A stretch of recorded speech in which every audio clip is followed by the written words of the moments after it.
সুপ্রিয় ছাত্রছাত্রীবৃন্দ, আসসালামু আলাইকুম। আজকের ক্লাসটি আমাদের তড়িৎ রসায়নের প্রথম ক্লাস। প্রথম ক্লাসে আমরা তড়িৎ রসায়নের যেসব বিষয়গুলো নিয়ে কথা বলবো সেগুলো হলো একদম প্রাথমিক বিষয়গুলো, অর্থাৎ বেসিক বিষয়গুলো নিয়ে আমরা কথা বলবো। তারপরে রয়েছে তোমাদের পরিবাহী, অপরিবাহী, কুপরিবাহী সম্পর্কে বিস্তারিত ধারণা। তারপরে রয়েছে আমাদের হলো ফ্যারাডের তড়িৎ বিশ্লেষণ সূত্র, তড়িৎ রাসায়নিক সিরিজ। তারপরে হলো আসছে আমাদের তড়িৎ বিশ্লেষ্য কোষ এবং তড়িৎ রাসায়নিক কোষ। আমরা আমাদের লেকচারে আজকে আমরা এই বিষয়গুলো উপস্থাপন করার চেষ্টা করব। তো ধৈর্য ধরে ক্লাসটি করবে, আশা করি তোমরা এটা থেকে উপকৃত হবে। তাহলে আজকের ক্লাস হলো ইলেকট্রোকেমিস্ট্রি।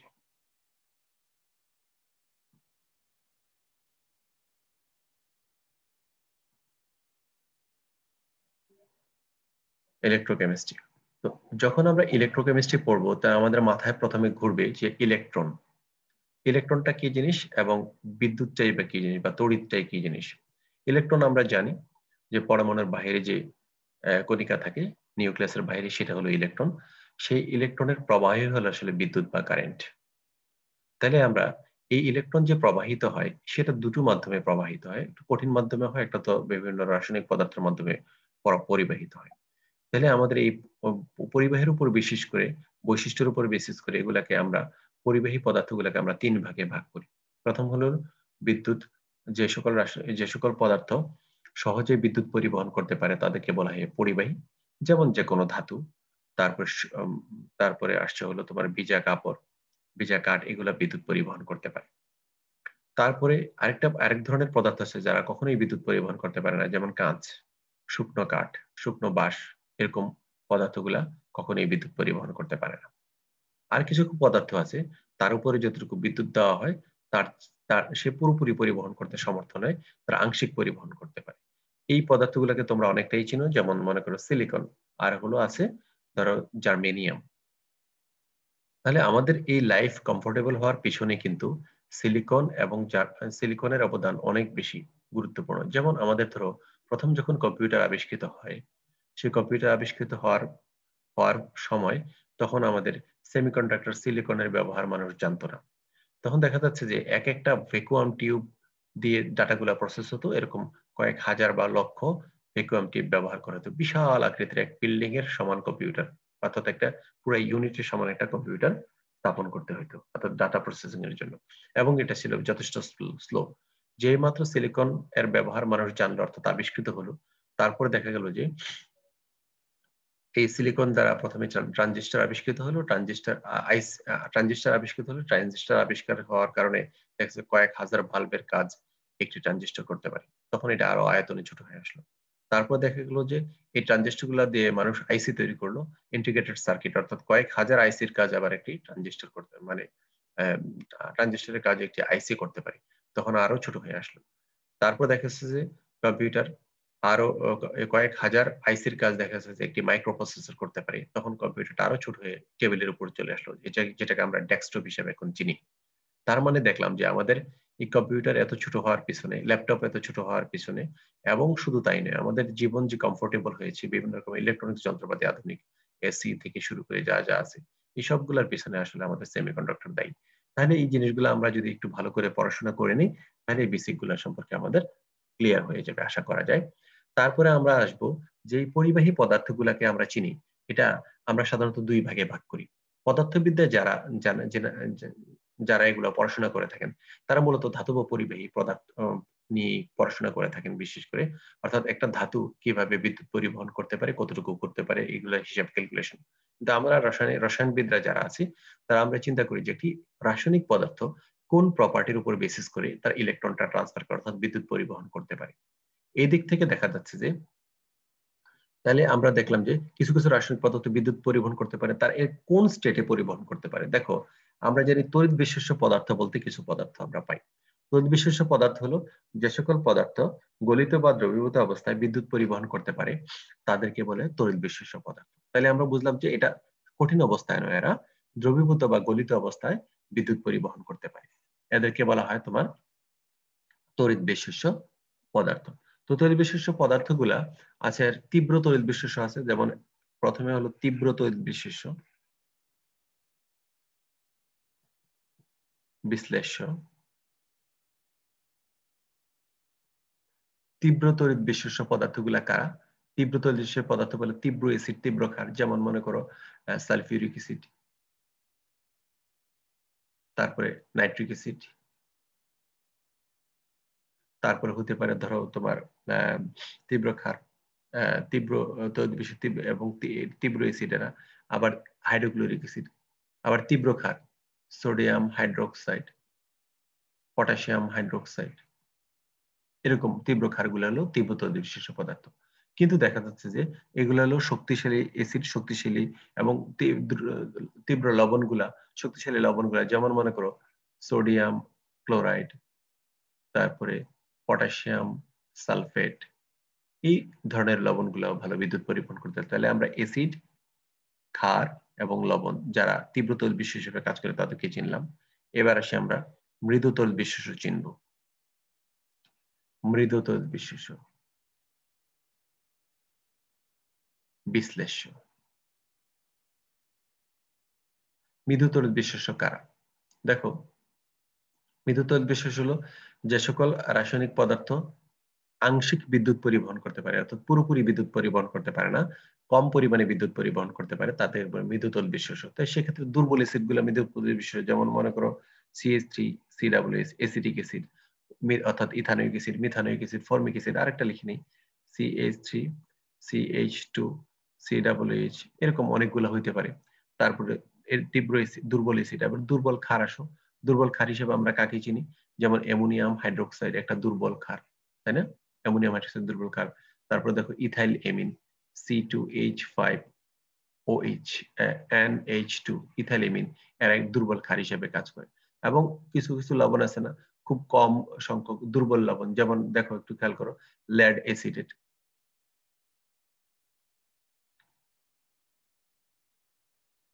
লেড অ্যাসিডেট হইতে পারে। তারপর দেখো মার্কিউরিক ক্লোরাইড হতে পারে। এরকম এই দুর্বল লবণগুলো দুর্বল মৃদু তড়িৎ বিশেষ্য হিসেবে কাজ করে। এই হলো মোটামুটি ঘটনা। এখন আমরা এখান থেকে আরেকটা বিষয় নিয়ে আলোচনা করতে চাচ্ছি। তীব্র তড়িৎ বিশেষ্য, মৃদু তড়িৎ বিশেষ্য পেয়ে গেলাম।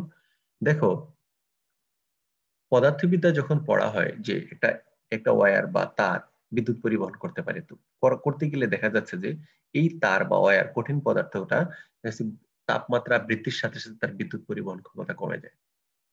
এখানে অনেকগুলো প্রপার্টি আলোচনা করা আছে, তোমরা এগুলো ভালো করে শিখবা। তাহলে মেজর প্রপার্টি গুলো আমি বলে দিচ্ছি।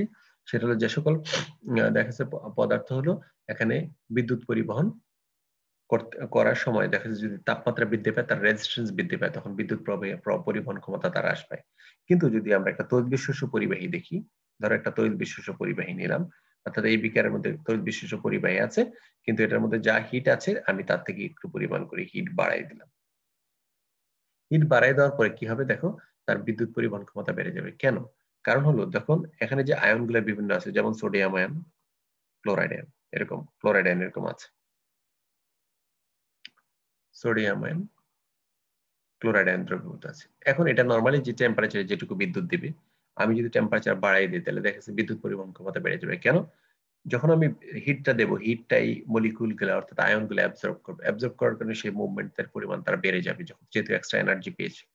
বেড়ে যাওয়ার কারণে দেখা যাচ্ছে যে এই এই বৃদ্ধির কারণে সে দ্রুত মুভমেন্ট করতে পারবে, ইলেকট্রন সে আদান প্রদান করতে পারবে, পরিবহন করতে পারবে। পরিবর্তন করার কারণে দেখা যাচ্ছে যে যে কোনো তড়িৎ বিশেষ্য পদার্থ যখন কি হিট দেওয়া হয়, তখন তার আয়নের মুভমেন্ট এর ক্ষমতা বেড়ে যাওয়ার কারণে বিদ্যুৎ পরিবহন ক্ষমতা বেড়ে যায়।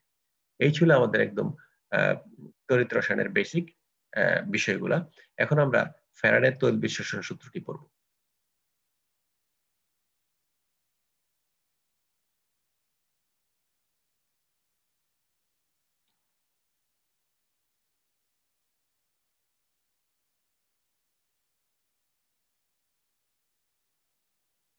তাহলে দেখো, বিজ্ঞানী মাইকেল ফ্যারাডে তড়িৎ বিশ্লেষণের উপর ফর্মুলা প্রদান করেছেন।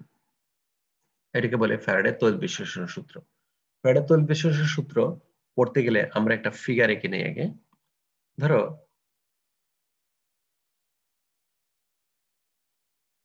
ইলেকট্রোফিলিক বিকারের মধ্যে তড়িৎ বিশিষ্ট পদার্থ আছে, তড়িৎ বিশিষ্ট পদার্থ আছে, সোডিয়াম ক্লোরাইড আছে। তাহলে এখানে যেটা থাকবে, আমি আগে অ্যানোড এবং ক্যাথোড এঁকে নিই।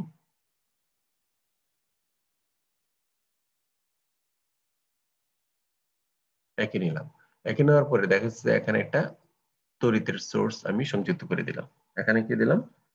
তড়িতের সোর্স আমি সংযুক্ত করে দিলাম। সংযুক্ত করে দেওয়ার পরে এখানে একটা তড়িৎ বিশিষ্ট পদার্থ রাখা হলো। তড়িৎ বিশিষ্ট পদার্থের মধ্যে দেখো সোডিয়াম আয়ন আর ক্লোরাইড আয়ন। এখন দেখা যাচ্ছে যে এখানে ফ্যারাডে যে জিনিসটা ক্যালকুলেশন করেছেন সেটা হলো, বলছে যে একটি তড়িৎ বিশিষ্ট পদার্থের মধ্যে দিয়ে যদি আমি নির্দিষ্ট পরিমাণ বিদ্যুৎ প্রবাহিত করি, সে কতটুকু সঞ্চিত হবে সেটা ফিক্সড। যেমন সোডিয়ামটা, এটা হলো অ্যানোড, এটা হলো পজিটিভ প্রান্ত, এটা হলো নেগেটিভ প্রান্ত, অর্থাৎ নেগেটিভ দণ্ড। তাহলে দেখা যাচ্ছে ক্লোরাইডটা এই জায়গায় যাবে এবং সোডিয়ামটা এই জায়গায় যাবে, এটা খুবই স্বাভাবিক। এখন যাইতে গিয়ে এই জায়গায় কতটুকু পদার্থ সঞ্চিত হচ্ছে সেই জিনিসটা তিনি হিসাব করেছেন। এই হিসাবটাকে বলা হয় ফ্যারাডের তড়িৎ বিশ্লেষণ সূত্র দ্বারা প্রয়োগ করেছেন, প্রমাণ করেছেন। তাহলে তড়িৎ বিশ্লেষণ সূত্রটা কি? তাহলে সূত্রটা একটু দেখো। সূত্রটাই বলা হচ্ছে যে তড়িৎ বিশ্লেষণের ফলে কোন তড়িৎদ্বারে সঞ্চিত রাসায়নিক সংগঠিত তড়িৎদ্বারে সংগঠিত তড়িৎ বিশ্লেষণের ফলে কোন তড়িৎদ্বারে সংগঠিত রাসায়নিক বিক্রিয়া কিরকম হবে, অর্থাৎ অ্যানোডে এবং ক্যাথোডে যে রাসায়নিক বিক্রিয়াটা ঘটবে সেটা কতটুকু হবে, তা হলো তার মধ্যে দিয়ে যেটুকু বিদ্যুৎ প্রবাহিত করব তার সমানুপাতিক। তাহলে জিনিসটা আমি আবার বলতেছি, যে কোনো তড়িৎদ্বারে অ্যানোডে হোক আর ক্যাথোডে হোক কতটুকু পদার্থ সঞ্চিত হবে বা কতটুকু বিক্রিয়া ঘটবে তা নির্ভর করবে এখান দিয়ে আমি কতটুকু বিদ্যুৎ প্রবাহিত করলাম তার সমানুপাতিক। তাহলে এই জিনিসটা যদি আমি গাণিতিক ভাবে দেখাই, তাহলে W is directly proportional to Q। W সঞ্চিত বা দ্রবীভূত সঞ্চিত পদার্থের ভর, আর Q হলো প্রবাহিত বিদ্যুতের পরিমাণ। এখন দেখো আবার or W equal to ZQ। দেখো এখানে Z হলো তড়িৎ রাসায়নিক তুল্যাঙ্ক, রাসায়নিক তুল্যাঙ্ক। তড়িৎ রাসায়নিক তুল্যাঙ্কটা কি জিনিস? এটা একটা আসলে ধ্রুবক। সাধারণত আমরা ধ্রুবক জানি যে কোনো একটা ধ্রুবক একটা নির্দিষ্ট সংখ্যা বা নির্দিষ্ট একটা কিছু যা সকল ক্ষেত্রে সমানভাবে প্রযোজ্য, কিন্তু এখানে দেখা যাচ্ছে যে এই ধ্রুবকটি যেটা তড়িৎ রাসায়নিক তুল্যাঙ্ক হিসেবে আমরা আইডেন্টিফাই করতেছি সেটা সকল রাসায়নিক পদার্থের ক্ষেত্রে একই নয়। এটা শুধুমাত্র একটা পরমাণুর জন্য এক একটা। এটা নির্ণয় করার একটা পদ্ধতি আছে, সেটা আমরা একটু জেনে নিই। জেড তড়িৎ রাসায়নিক তুল্যাঙ্ক ইকুয়াল টু যেই পরমাণুর তড়িৎ রাসায়নিক তুল্যাঙ্ক বের করব সেটা হলো তার পারমাণবিক ভর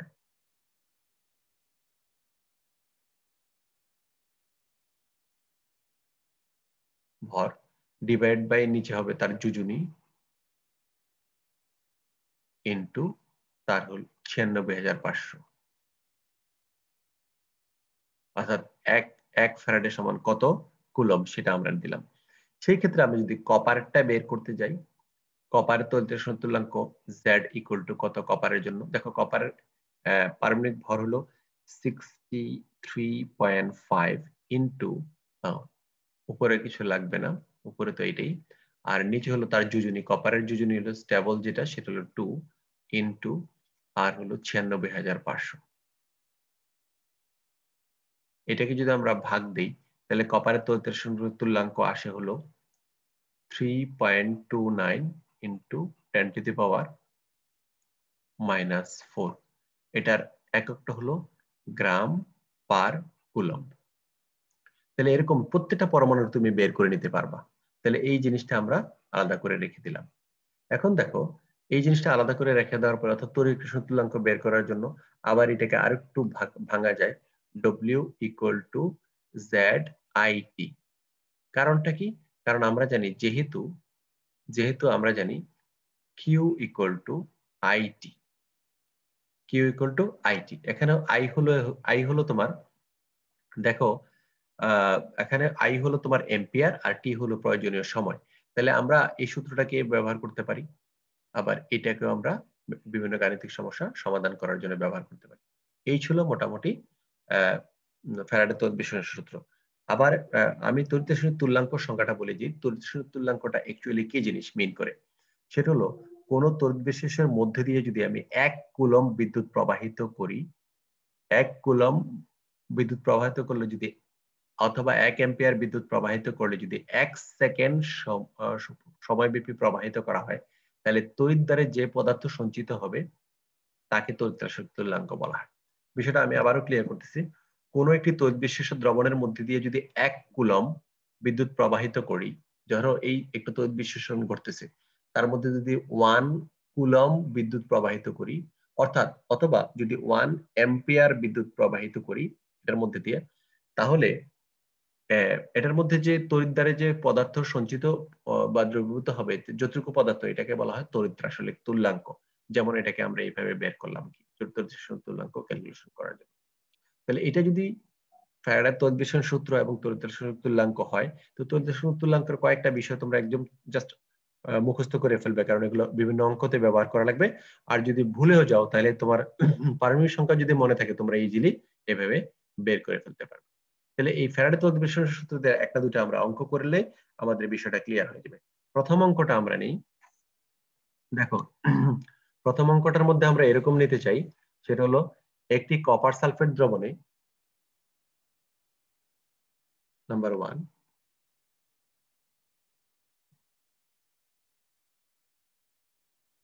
দ্রবণে, আচ্ছা, একটি কপার সালফেট দ্রবণে 10.0 অ্যাম্পিয়ার বিদ্যুৎ যদি 965 সেকেন্ড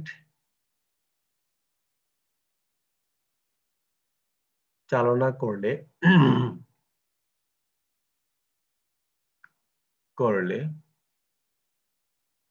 কি পরিমাণ কপার জমা হবে?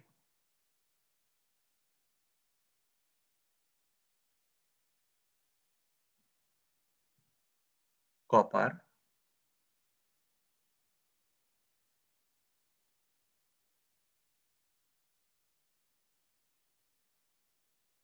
জমা হবে। তাহলে আমরা দেখলাম যে এই কপার কতটুকু জমা হবে সেটা। তাহলে আমরা এই জিনিসটা সমাধান করার জন্য একটা ছোট করে একটা সেল এঁকে ফেললাম। ধরো এই জায়গায় অ্যানোড আছে, এই জায়গায় আছে ক্যাথোড, ঠিক আছে? তাহলে এখানে বিদ্যুৎ পাস করতেছে কত? 10 এম্পিয়ার। এদিক দিয়ে যে বিদ্যুৎ পাস করতেছে সেটা 10 এম্পিয়ার। আচ্ছা, 10 এম্পিয়ার বিদ্যুৎ পাস করা হচ্ছে। আর দ্রবণটা হলো কপার 2+SO4 2-, কারণ আমরা যখন কপারকে সালফেটের দ্রবণ তৈরি করব, স্বাভাবিকভাবে এটা দুটো আয়নে বিভাজিত হবে। এটা পজিটিভ, এটা হলো নেগেটিভ প্রান্ত। এখন বলছে যে এই জায়গায় কতটুকু কপার ক্যাথোডে সঞ্চিত হবে সেটা তোমাকে হিসাব করতে বলেছে। তো এটা যদি আমাদের হিসাব করতে হয়, তাহলে আমরা সূত্রটা জানি, W = ZIT। সোজা সাপটা এই সূত্রটা ব্যবহার, W = ZI। এখন W = জেডটা আমার মনে নাই, তাহলে আমি কি করব? জেড এর তড়িৎ রাসায়নিক তুল্যাঙ্ক ফর্মুলাটা এখানে বসাই দেব। তাহলে 63.5 ডিভাইড বাই নিচে কত হবে, তার যোজনী 2 ইনটু, আর আছে হলো তোমার কতটুকু, আর হলো 96,500 কুলম্ব।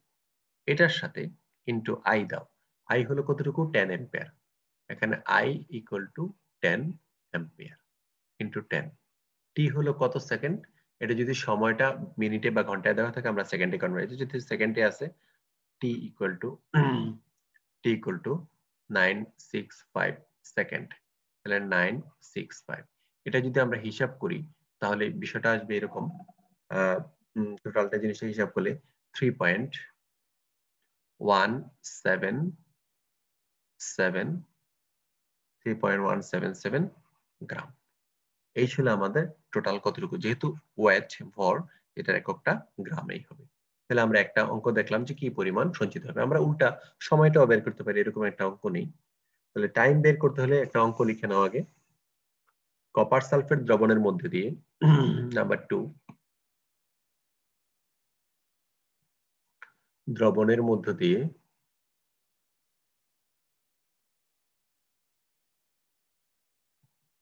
কপার সালফেট দ্রবণের মধ্যে দিয়ে 2.0 অ্যাম্পিয়ার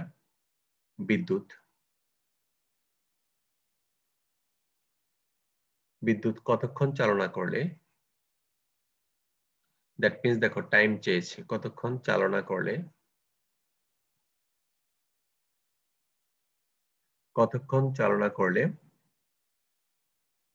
2.368 গ্রাম কপার সঞ্চিত হবে।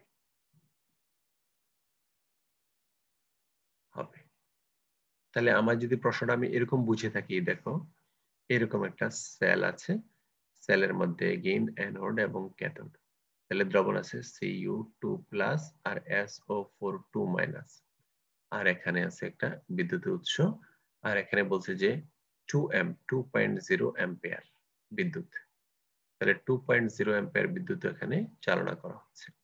তো চালনা করলে বলছে যে কপার সঞ্চিত কতটুকু হয়েছে সেটাও বলে দিছে, সঞ্চিত হয়েছে হলো 2.368 গ্রাম, এতটুকু সঞ্চিত হয়ে গেছে। এখন বলছে যে টাইমটা কতটুকু বের করো, T equal to what, again তাহলে আমরা W equal to ZIT or T equal to কি হবে বলো তো দেখি, T equal to W by ZI, T equal to W by ZI, এটাই তো?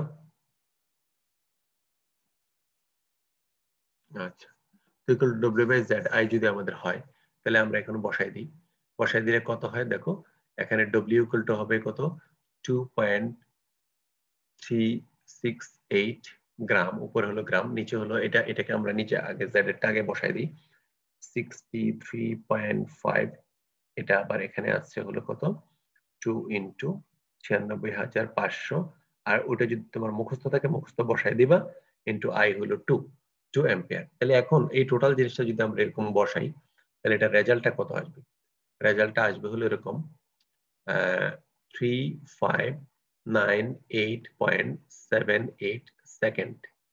তাহলে একে যদি তুমি, সেকেন্ডটা অনেক বড়, এখন আমি সেকেন্ডটাকে আমরা কিভাবে নিয়ে নিতে পারি, এটাকে মিনিটে নিতে পারি, তাহলে 59 মিনিট আর কত সেকেন্ড, 58 সেকেন্ড, 59 মিনিট 58 সেকেন্ড, এইভাবে আমরা ভাইস ভার্সা বের করতে পারি। আমি যে অঙ্ক দুটো তোমাদের করলাম একদম প্রিলিমিনারি লেভেলে, তোমাদের বইতে আরো অনেক জটিল জটিল অঙ্ক করে দেওয়া আছে, তোমরা চেষ্টা করবে এই বেসিক প্রিন্সিপালটা এখান থেকে নিয়ে বাকি অঙ্কগুলো সমাধান করার জন্য। তাহলে এখন আমাদের এইটুকু পর্যন্ত আমাদের ফ্যারাডে তড়িৎ বিশ্লেষ্য সূত্র আমাদের শেষ হলো। এখন আমরা তড়িৎ বিশ্লেষ্য কোষ নিয়ে কথা বলব। তড়িৎ বিশ্লেষ্য কোষ নিয়ে কথা বলব। তো এখন দেখি তড়িৎ বিশ্লেষ্য কোষ আমাদের পড়তে গেলে দেখি আমরা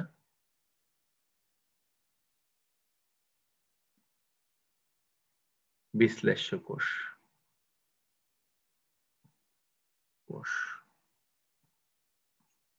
আচ্ছা তড়িৎ বিশ্লেষ্য কোষ যখন আমরা পড়বো, তাহলে তড়িৎ বিশ্লেষ্য কোষটা আমরা আগে ডায়াগ্রামটা এঁকে নিই।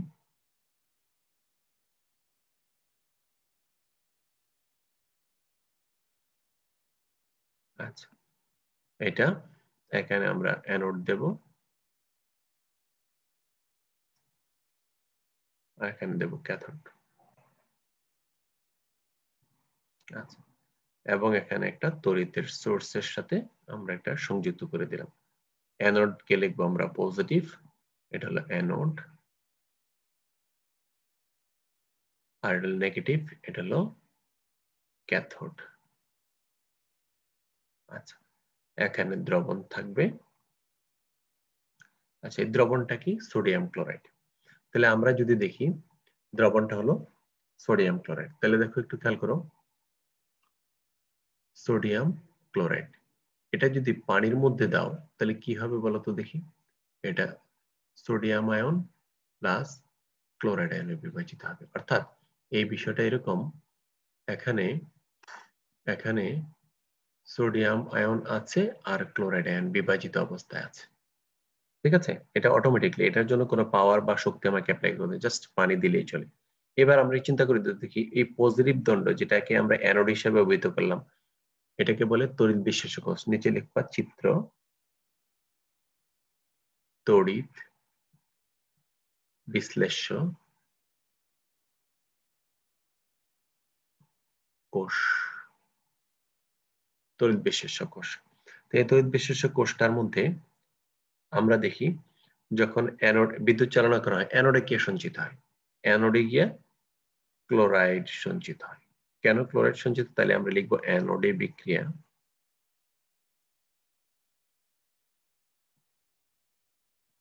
অ্যানোডে বিক্রিয়া। অ্যানোডে বিক্রিয়া দিয়ে দেখি আমরা কি হয় এখানে।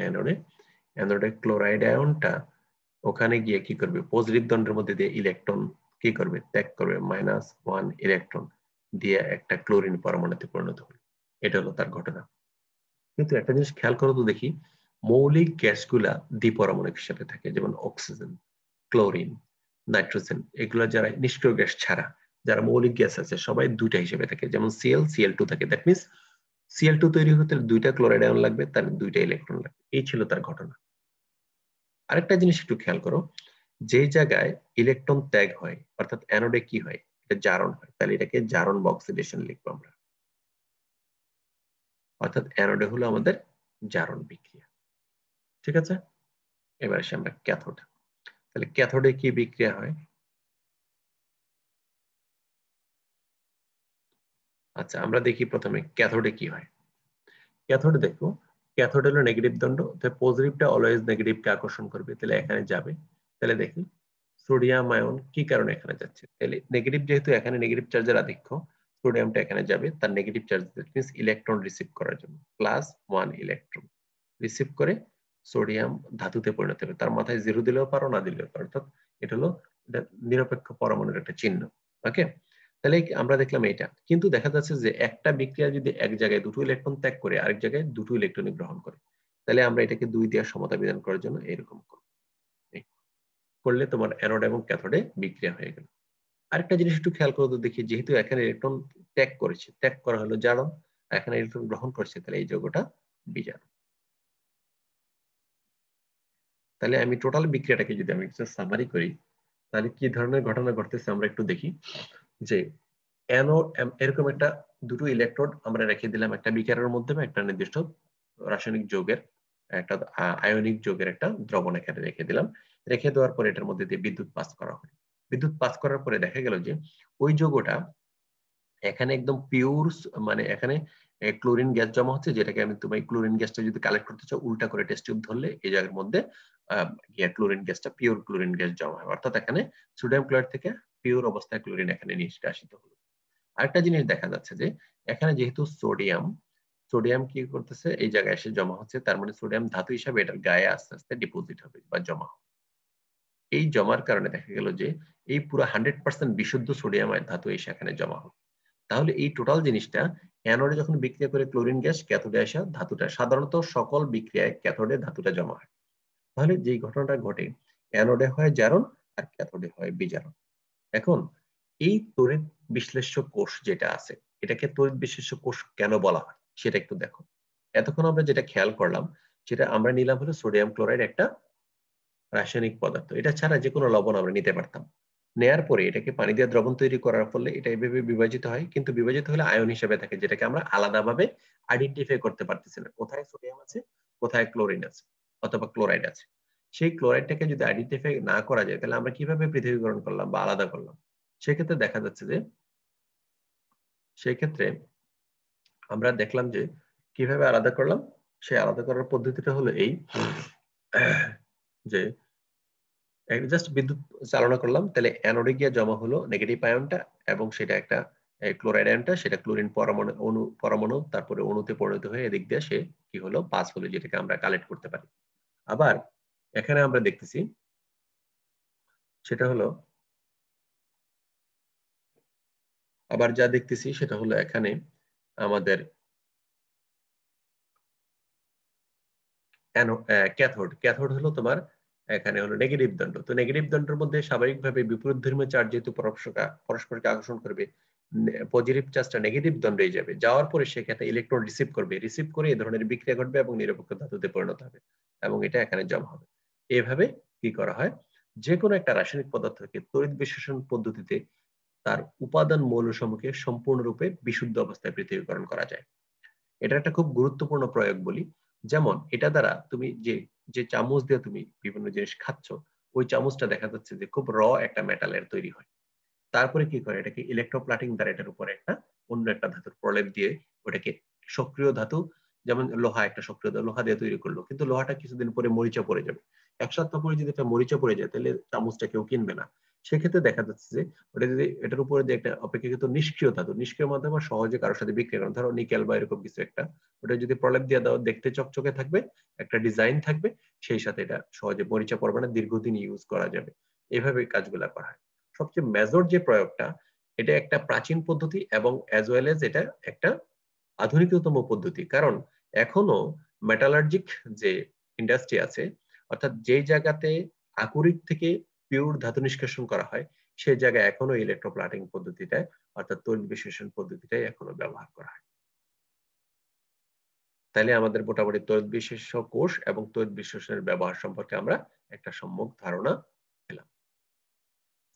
এবার আমরা তড়িৎ রাসায়নিক কোষে চলে যাব।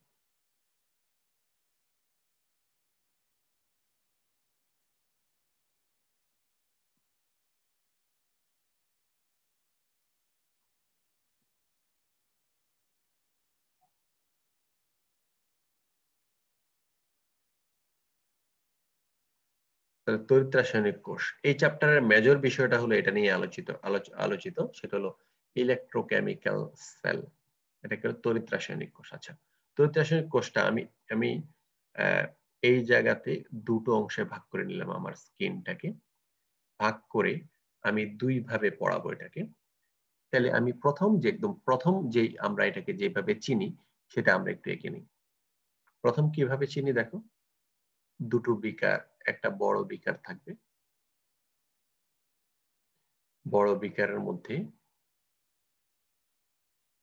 একটা অর্ধবেদ্য পর্দা থাকবে, সেমি পারমিমেবল মেমব্রেন, অর্ধবেদ্য পর্দা। অর্থাৎ এই সবগুলো আয়নকে পাস হতে দিবে না, কিছু কিছু আয়নকে এটার মধ্যে দিয়ে পাস হতে দিবে, এই জন্য এটাকে বলে অর্ধবেদ্য পর্দা। কি পাস হতে দিবে কি দিবে না সেটা আমরা পরে বলছি, আপাতত আমরা ছবিটা এঁকে নিই। এখানে একটা ইলেকট্রোড আছে, আচ্ছা, আর এখানে আরেকটা ইলেকট্রোড আছে। তাহলে এই ইলেকট্রোডের মধ্যে দেখো আমি এদিক থেকে একটা বাল্ব লাগিয়ে দিলাম। আচ্ছা, বাল্ব লাগিয়ে দিলাম। এই ইলেকট্রোডটা হলো জিঙ্কের দণ্ড, আর এটা হলো কপার দণ্ড। এটা হলো কপারের দণ্ড।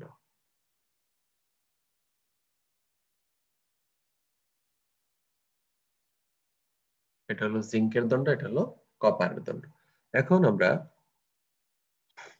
জিঙ্ক দণ্ড, কপার দণ্ড, জিঙ্কটা যেটা করা হয় জিঙ্ক সালফেট দ্রবণে দ্রবীভূত করা হয়।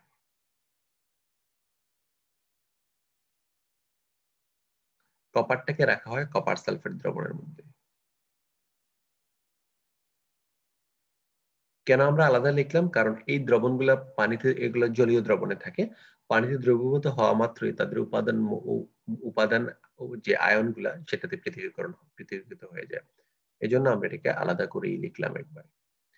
তাহলে এটা এরকম দ্রবণের মধ্যে আছে।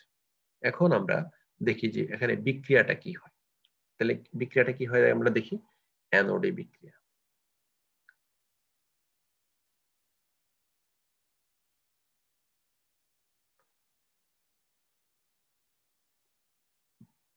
দেখি আমরা অ্যানোডে কি হয় বিক্রিয়া। অ্যানোডে বিক্রিয়াটা কি হয় দেখো, অ্যানোডে যেটা হয় সেটা হলো, অ্যানোডে হয়, অ্যানোডে জিঙ্ক দণ্ডটা ক্ষয়প্রাপ্ত হয়ে এই দ্রবণে চলে আসে Zn2+। তাহলে Zn2+ যদি হয়, জিঙ্ক একটা নিরপেক্ষ পদার্থ যেটা দণ্ডের মধ্যে আছে, সেটা জিঙ্ক আয়নে পরিণত হচ্ছে। তাহলে এখানে কি হচ্ছে, দুটো ইলেকট্রন ত্যাগ করতেছে। তাহলে এটা করে কি করছে, জিঙ্কটা বেশি পরিমাণে জিঙ্ক আয়ন হিসেবে দ্রবণে চলে আসছে। ঠিক আছে, তাহলে অ্যানোডে বিক্রিয়া, তাহলে অ্যানোডে এখানে কি হলো, এই ঘটনা ঘটলো। এবার আসো ক্যাথোডে বিক্রিয়া।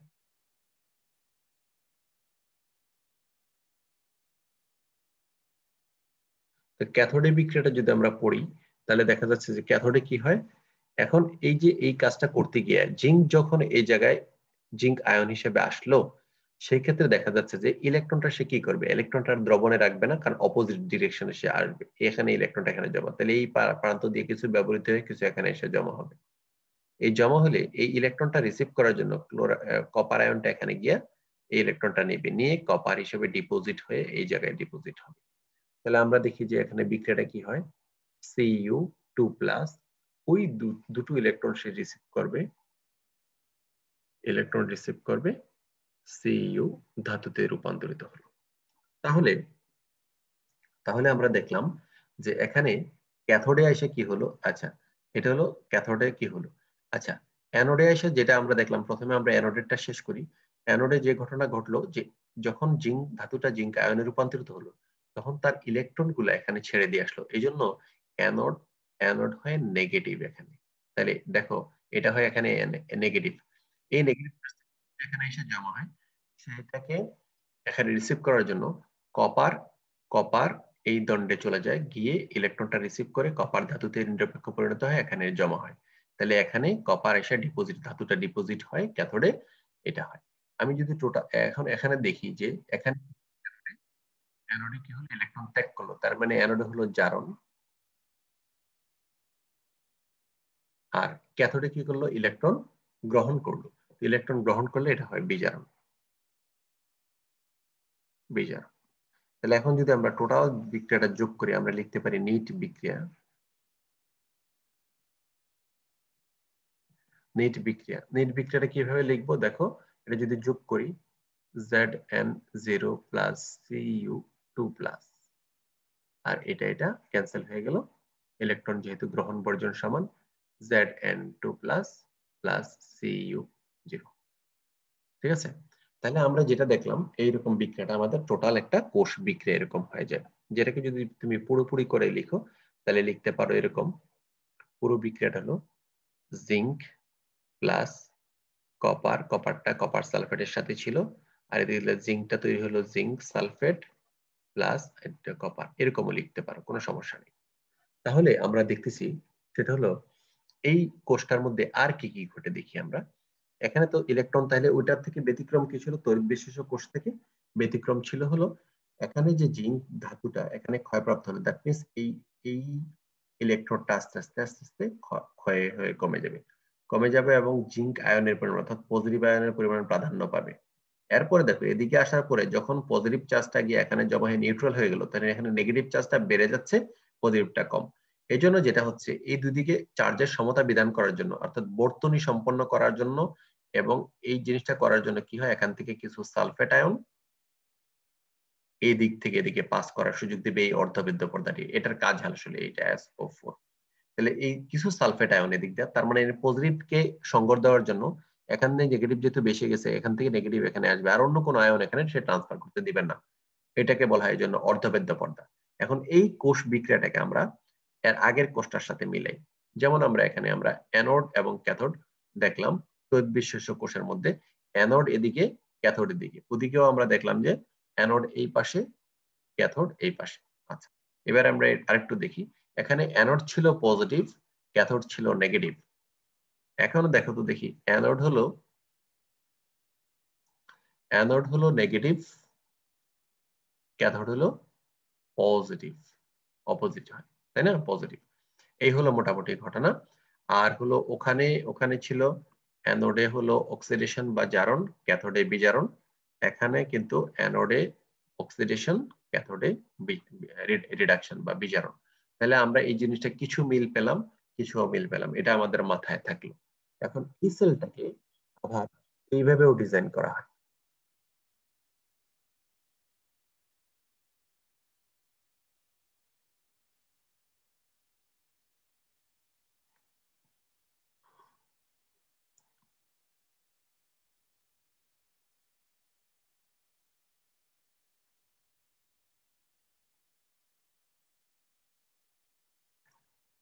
এই হলো অ্যানোড,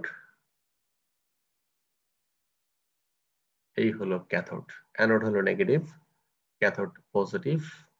এটা হলো জিঙ্ক দণ্ড, এটা হলো কপার দণ্ড। তাহলে দেখো তো জিঙ্ক দণ্ডটা স্বাভাবিকভাবে জিঙ্ক সালফেট দ্রবণে, কপার সালফেট, এটা হলো কপার সালফেট দ্রবণে কপার দণ্ডটা ডুবানো থাকে।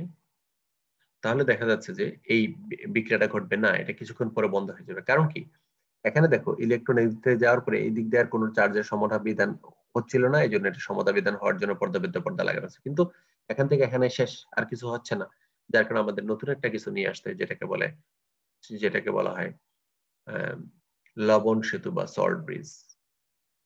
সল্ট ব্রিজ বা লবণ সেতু। এখানে কি করা হয়, এখানে কিছু রাসায়নিক পদার্থ আছে, যেমন sodium chloride, ammonium chloride, ammonium nitrate, এরকম কতগুলা লবণ, যে কোনো একটা এটা ঢুকাইয়া গাঢ় পেস্ট অবস্থায় ঢুকে এটার মধ্যে তুলা দ্বারা বন্ধ করে দেওয়া হয়। বন্ধ করে দিলে ধরো এই জায়গায় যখন জিঙ্কের পরিমাণটা বেড়ে যাবে বিক্রিয়া করে করে, জিঙ্ক Zn2+, তখন এদিক দিয়ে যদি তুমি অ্যামোনিয়াম ক্লোরাইড দাও বা সোডিয়াম ক্লোরাইড দাও, মনে করো সোডিয়াম ক্লোরাইড দিয়েছো, এখানে কোনটা, এটাকে সঙ্গ দেওয়ার জন্য ক্লোরাইড আয়নটা এদিক দিয়ে চলে আসবে।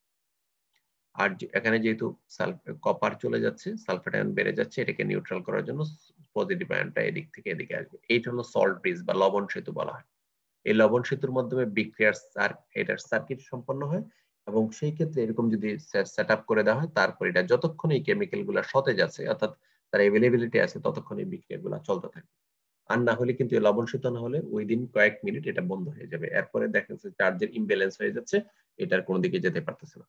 এবং এটার মধ্যে সেম বিক্রিয়া, অ্যানোডে যা এই বিক্রিয়াটা তার জন্য প্রযোজ্য, অ্যানোডে দেখো, এবং ক্যাথোডেও তার জন্য প্রযোজ্য। এখানে অ্যানোড পজিটিভ, নেগেটিভ, এবং ক্যাথোড, অ্যানোড নেগেটিভ, ক্যাথোড হলো পজিটিভ। এই যে অ্যানোড নেগেটিভ, ক্যাথোড পজিটিভ এখানে দেওয়া আছে, এটা যা এটা তা, সেম জিনিস। এই হলো মোটামুটি বিক্রিয়া, অর্থাৎ তড়িৎ রাসায়নিক কোষ, যেটাকে আমরা গ্যালভানিক সেল বলি। আরেকটা ফর্ম আছে এই সেলের, তিনটা ফর্ম, এটা আরেকটা ফর্ম নিয়ে আমরা বেশি পড়াশোনা করে থাকি, সেটা হলো দেখো বড় একটা বিকার, মনে করো এটার মধ্যে কি আছে, কপার সালফেট, এর মধ্যে ছোট্ট একটা বিকার দেওয়া হলো, ছোট্ট একটা বিকার বসায় দেওয়া হলো, যেটার মধ্যে জিঙ্ক দণ্ড আর হলো জিঙ্ক সালফেট 2-। আচ্ছা, আর ওটার মধ্যে যেটা দেওয়া হচ্ছিল সেটা হলো ওটার মধ্যে যেটা দেওয়া হচ্ছিল পুরো বড় বিকারটার মধ্যে, এটা হলো কপার সালফেট দ্রবণ। তাই কপার সালফেট দ্রবণে এখানে একটা ইলেকট্রোড কপারের লাগাই দাও, আর এটা হলো জিঙ্কের লাগাই দাও। তাহলে দুইটা থেকে আমরা যদি এরকম একটু সংযোগ দিয়ে দিই এমিটার দ্বারা, বিদ্যুতের পরিমাণ মাপতে পারবো। কিন্তু ঘটনা হচ্ছে এখানেও তো বিদ্যুৎ, কারণ এই বিকারের সাথে এই বিকারের দ্রবণের কোনো সম্পর্ক নাই, এখানে দুইটা কাজ করা যায়। একটা কাজ হলো তুমি এরকম একটা ঘটনা ঘটাইতে পারো যে এই বিকারটা এমন ভাবে তৈরি যে এটা অর্ধবেদ্য পদ্মার মতো আচরণ করে, তাইলে দেখা যাচ্ছে এই দ্রবণটা এখান থেকে এখানে ট্রান্সফার হইতে পারে, আয়নটা কাজটা হইতে পারে। অথবা আরেকটা ছোট একটা লবণ সেতু লাগাই দিতে পারে, দুইটার যে কোনো একটা করলেই সার্কিটটা সম্পূর্ণরূপে সমাধান হবে, এবং রাসায়নিক বিক্রিয়া সবকিছু তার আগের মতোই ঘটবে। ঠিক আছে, এই ছিল আমাদের মোটামুটি কোষ, তিন রকমের কোষ। এখন এই কোষগুলা কিভাবে তৈরি করা হয়, এটার কোষ বিক্রিয়া বা কোষ সংকেতই বা কি, সেটা আমরা একটু দেখি। আমরা বুঝলাম যে অ্যানোডে বিক্রিয়াটা, অ্যানোডে কি ছিল, বিক্রিয়া ছিল এরকম Zn2+, ঠিক আছে। তাহলে এখানে দুটো ইলেকট্রন ত্যাগ করেছিল, এটা অ্যানোডে জারণ হয়েছিল। ক্যাথোডে বিক্রিয়া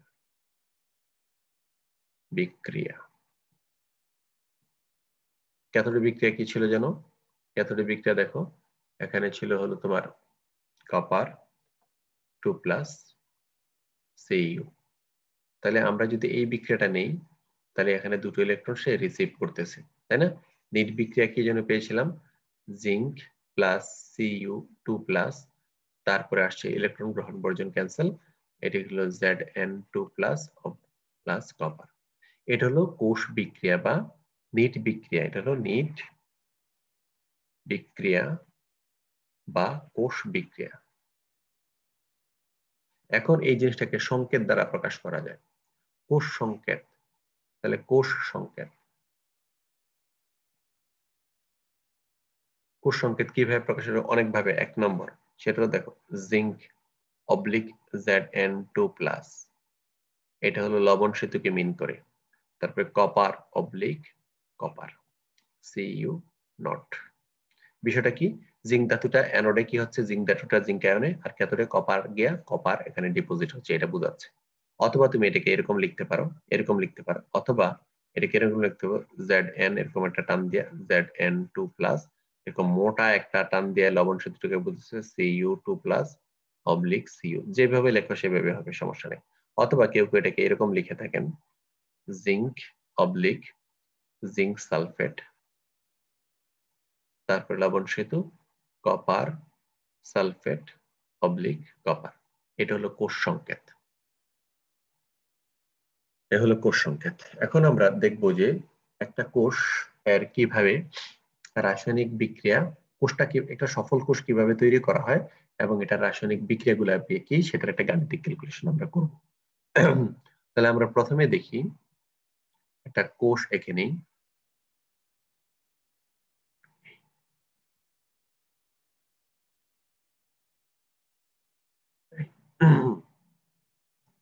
প্রথমে আমরা একটা কোষ এঁকে নিলাম।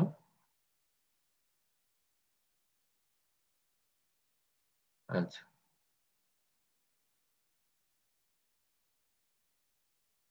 আচ্ছা দেখো, কোষ এঁকে নিলাম, একটা লবণ সেতু দিয়ে দিলাম, সল্ট ব্রিজ দিয়ে দিলাম, তারপরে এখানে হলো, আচ্ছা এখানে দিলাম আমরা কি, Zn2+, আচ্ছা Zn2+, Zn2+, SO4 2-, এটা হলো Cu2+, SO4 2-। এই তো, এখানে আমরা কতগুলো ভ্যালু বসাই, ভ্যালুটা আমরা এইভাবে বসাই। দেখো, এটা হলো zinc oblique Zn2+, 2+ equal to, এটার একটা ভ্যালু আছে +0.76 ভোল্ট, আর এখানে যেটা আছে সেটা হলো Cu oblique Cu2+, Cu2+ equal to -0.34 volt, 0.34 volt. এই হলো তোমার একটা উদ্দীপক অথবা একটা প্রবলেম দেওয়া আছে।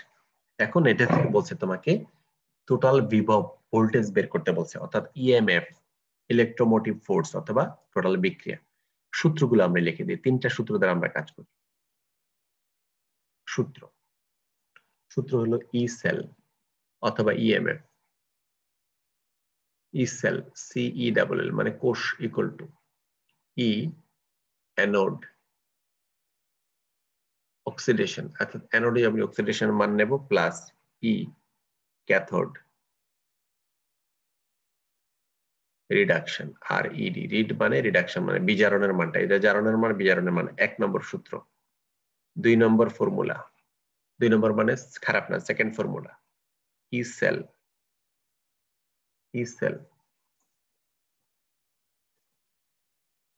আচ্ছা E cell equal to E anode, anode oxidation minus E cathode again oxidation. তাহলে দুটা যদি অক্সিডেশন না, মাঝখানে মাইনাস হবে। আচ্ছা, প্রথমে তাহলে অ্যানোড হবে, মাইনাস দিয়ে ক্যাথোড হবে। আবার ই সেল যদি এরকম করো,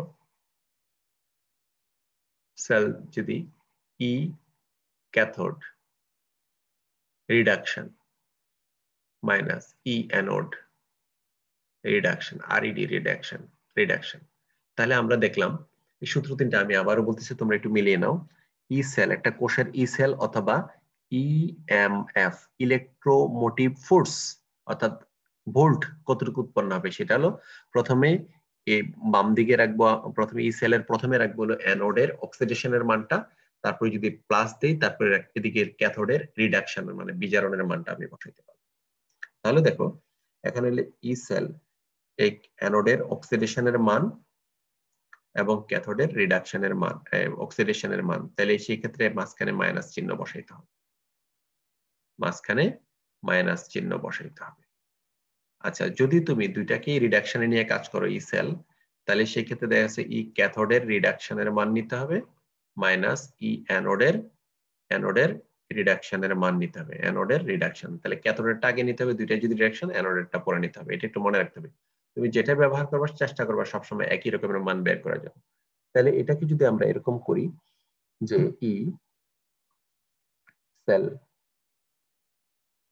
বের করতে চাই, ই অ্যানোড, আমি প্রথম সূত্রটা ব্যবহার করতেছি, oxidation minus E cathode reduction, এই ফর্মুলাটা আমরা ব্যবহার করলাম, প্লাস যেহেতু অক্সিডেশন রিডাকশন দিলে মাঝখানে প্লাস। তাহলে দেখো তো দেখি এই অ্যানোডের মানটা কি অক্সিডেশনে আছে না রিডাকশনে আছে, এই বিক্রিয়াটা আমরা একটু লিখি।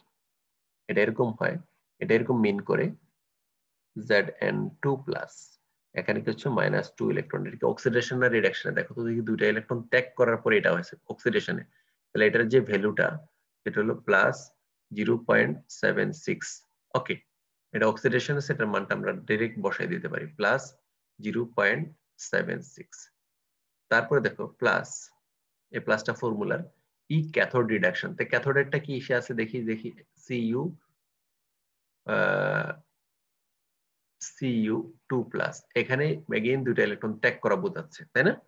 তাহলে আমরা এটাকে কি করতে হবে, এটার মানটা আসছে এটা ইকুয়াল টু আসছে -0.34 ভোল্ট, এটার মানটা এরকমই আসছে না?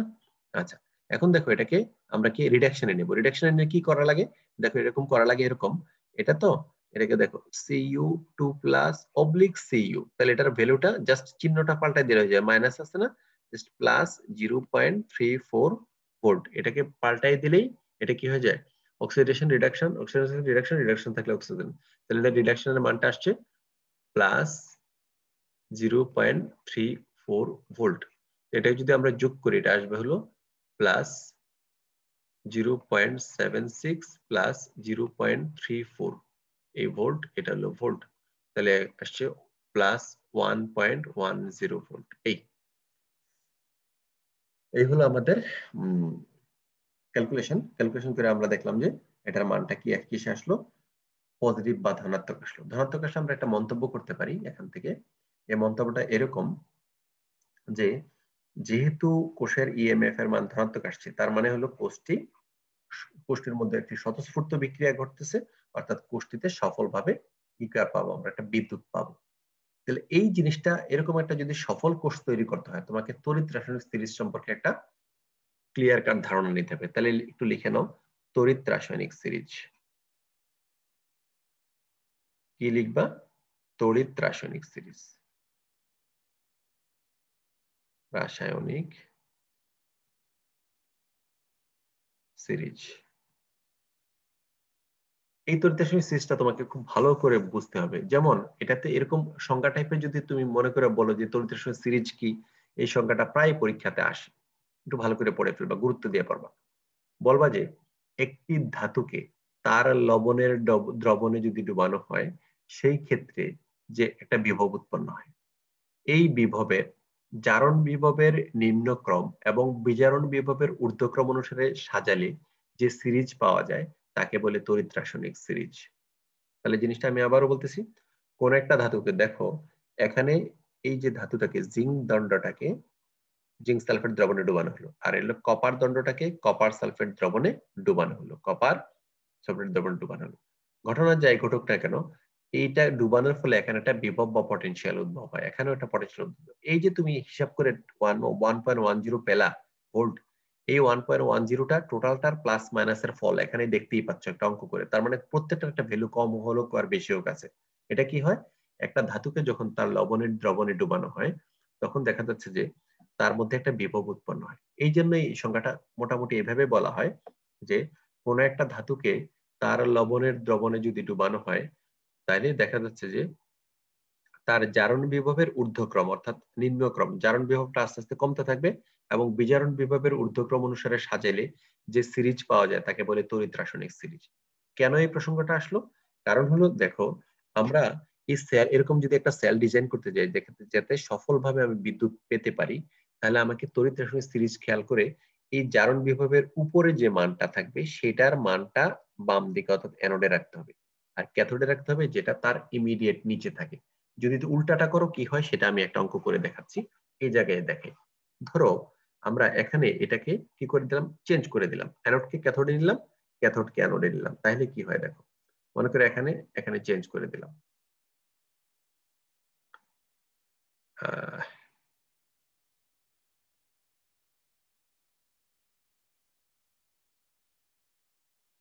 আচ্ছা, কি চেঞ্জ করতেছি দেখো, আমরা বললাম ইলেকট্রোড দ্বয় পরস্পর স্থান বিনিময় করলে কি ঘটবে, তার ইলেকট্রোড দ্বয় পরস্পর স্থান বিনিময় করে দাও। তো ইলেকট্রোড দ্বয় যদি পরস্পর স্থান বিনিময় করি তাহলে আমাদের কি ঘটে দেখো, প্রথমে এখানে আসবে যেটা, সেটা হলো এখানে হলো কপার 2+, আর হলো Zn2+, তাহলে এটা জেড জিঙ্ক দণ্ড, এটা হলো কপার দণ্ড, এটা আনলাম। আনার পরে ভ্যালুগুলো কিন্তু তার ফিক্সড, তাহলে দেখো এখানে Cu/Cu2+, এটা ছিল +0.34 ভোল্ট, এটাই তো ছিল, দেখো তুমি খাতা মিলিয়ে দেখো। আর এটার মধ্যে যদি এরকম হয় Zn/Zn2+, এটার ভ্যালু ছিল +0.76 ভোল্ট। এখন দেখো এই মানটা এখানে জাস্ট অ্যাজ ইট ইজ তার থাকলো, থাকার পরে এখন এই অবস্থায় কতটুকু বিদ্যুৎ হয় সেটা যদি আমরা ক্যালকুলেশন করতে যাই, এই ভ্যালুটা দিয়ে আমরা করি, তাহলে দেখো তো দেখি দুটা, এটার হলো তোমার, এটা কিসে আছে, অক্সিডেশনে আছে, তাই না, অক্সিডেশন।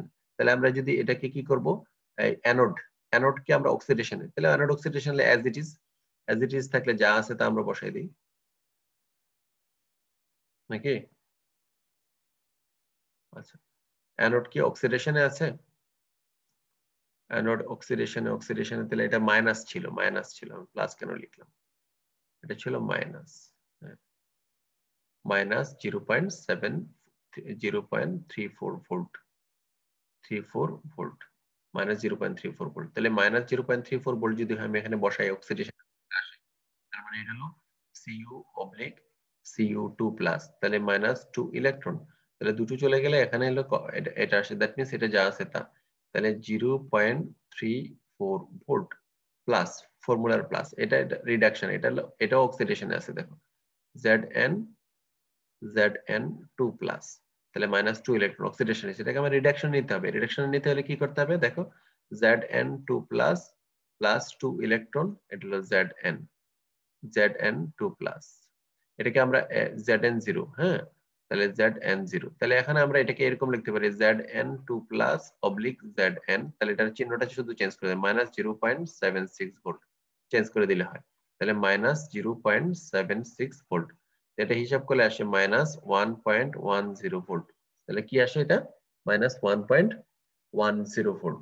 তাহলে দেখো ভ্যালু সেম বাট চিহ্নটা অপোজিট আসছে, এই ক্ষেত্রে কি ঘটে, এই ক্ষেত্রে যে ঘটনা ঘটে সেটা হলো, আমরা যদি দেখি যে এখানে এখানে চিহ্নটা যদি নেগেটিভ আসে কোন একটা সেলের, সেই ক্ষেত্রে আমরা এরকম মন্তব্য করতে পারি যে বিক্রিয়াটি স্বতঃস্ফূর্ত ঘটে না, এই বিক্রিয়াটাকে চালাইতে হলে প্রথমে অনেক বেশি বিদ্যুৎ দিতে হয়, তারপর তার থেকে অল্প আউটপুট পাওয়া যায়, দ্যাট মিনস এটা একটা সফল সেল নয়। তার মানে হলো এই, সফল সেল তৈরি করতে হলে তোমাকে এমন ভাবে সেলটা ডিজাইন করতে হবে যেটা এখানে পজিটিভ মান আসে। তো পজিটিভ মান আসতে হলে কি করতে হবে, ডেফিনেটলি তড়িৎ রাসায়নিক সিরিজে যে ইলেকট্রোডটা উপরে আছে তার ভ্যালুটা বেশি, জারণ বিভবের মান বেশি, তাকে বাম দিকে অ্যানোডে রাখতে হবে, যার জারণ বিভবের মান কম তাকে ডান দিকে ক্যাথোডে রাখতে হবে, তাহলে একটা সফল সেল তৈরি করা সম্ভব। এই জিনিস থেকে আরেকটা বিষয় আসে প্রশ্ন, সেটা হলো ধরো তোমাকে এরকম বলা হলো যে আমি কপার নির্মিত পাত্রটা হলো কপার আর হলো ফেরাস সালফেট দ্রবণ রাখতে পারবো কিনা, অথবা আয়রন নির্মিত পাত্রে ফেরাস সালফেট কপার সালফেট দ্রবণ রাখতে পারবো কিনা, এটা কিভাবে করবো, তাহলে দেখবা যেই ধাতু দ্বারা কোনো পাত্র নির্মিত হয়, নির্মিত হয় উহা সব সময় অ্যানোড হিসাবে ক্রিয়া করে।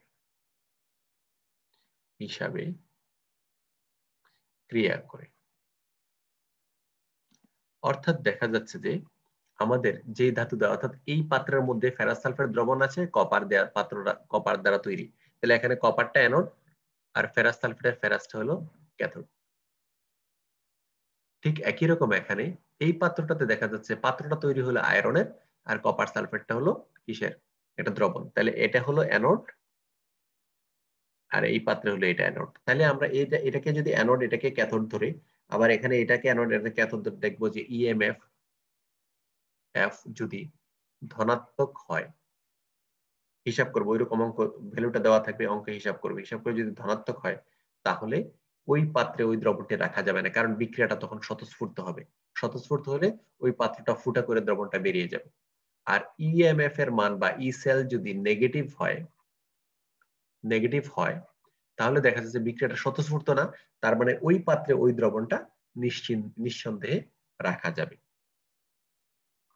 ঠিক আছে, তাহলে আমরা কি করব, যদি কোনো পাত্র যেই ধাতু দ্বারা পাত্র নির্মিত হয় ওই ধাতুটাকে আমরা অ্যানোড ধরবো এবং ভিতরের দ্রবণটার ধাতুটাকে আমরা ক্যাথোড ধরবো। এইভাবে ক্যাথোড ধরে অ্যানোড এবং ক্যাথোড ধরে একটা সেল চিন্তা করব, চিন্তা করে একটা হিসাব করে যদি অ্যানোড ইএমএফ এর মান ধনাত্মক হয় তাহলে স্বতঃস্ফূর্ত বিক্রিয়া ঘটবে, অর্থাৎ পাত্রটা ক্ষয় হতে থাকবে। কারণ আমরা জানি এর আগে কোষগুলো যেগুলাতে দেখেছি সেগুলোতে অ্যানোড অলওয়েজ ক্ষয়প্রাপ্ত হয় আর ক্যাথোড ডিপোজিট হয়। আর যেই পাত্রে ইএমএফ এর মান নেগেটিভ আসবে সেটা স্বতঃস্ফূর্ত যেহেতু বিক্রিয়া ঘটবে না, অতএব ওই ধাতু দ্বারা নির্মিত পাত্রে অন্য দ্রবণটা রাখা যাচ্ছে। এই হলো আমাদের মোটামুটি ঘটনা। তো সুপ্রিয় ছাত্রছাত্রী, আজকের ক্লাস অনেক লম্বা ক্লাস হয়েছে, তারপরেও আমি চেষ্টা করেছি তোমাদেরকে যতটুকু সম্ভব বেসিক জিনিস থেকে বিষয়গুলো তুলে আনার জন্য। আমাদের আজকের ক্লাসটি এই পর্যন্ত শেষ হলো। আগামী ক্লাস যিনি নিবেন তিনি নার্নস্ট ইকুয়েশন থেকে শুরু করবেন বাকি ক্লাসগুলো করানোর জন্য। তো আজকের মতো তোমাদের কাছ থেকে বিদায় নিলাম। ভালো থাকো, সুস্থ থাকো। যেহেতু আবার প্যান্ডেমিকের সেকেন্ড ওয়েভ চলতেছে, তোমরা সর্বোচ্চ চেষ্টা করবে যে ঘরে থাকার জন্য, খুব বেশি প্রয়োজন ছাড়া বেরোবে না। আর বের হলে যে সকল প্রিভেন্টিভ মেজার নিতে হবে সেগুলো নিয়েই তুমি যথাযথ প্রোটেকশন নিয়ে চেষ্টা করবো বের হওয়ার জন্য। নিজে সুস্থ থাকো, ফ্যামিলির সবাইকে সুস্থ রাখো। আল্লাহ হাফিজ।